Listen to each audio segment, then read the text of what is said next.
Bonjour à tous, nous poursuivons aujourd'hui avec un nouveau pérec, le deuxième pérec de Masechet Maï à la première Mishnah. La Mishnah nous dit Velu dvarim itasrim d'maï bechol makom. Voici les choses sur lesquelles on devra prélever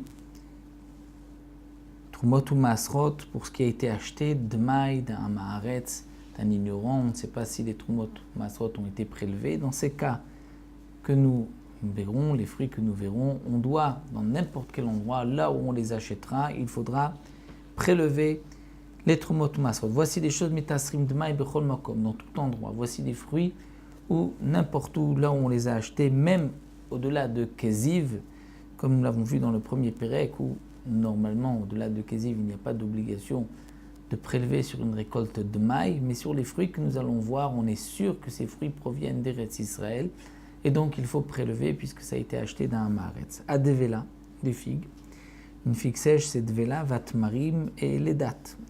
Vacharouvim, le caroubier, on était sûr que ça venait d'Eretz Israël. À Orez, le riz blanc provenait d'Eretz Israël. Vakamoun et le cumin.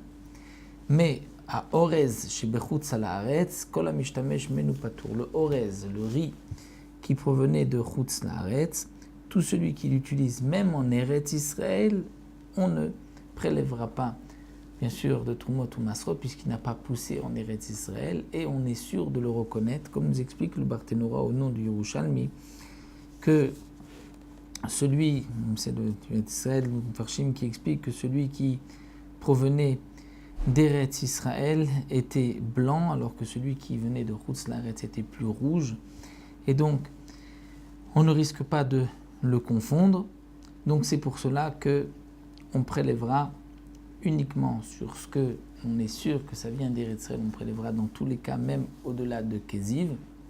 Et comme nous avons vu, le riz de Chutz La'aretz, même acheté en Eretz Israël même, on n'a pas besoin de prélever puisqu'on est sûr que ça provient de Chutz La'aretz.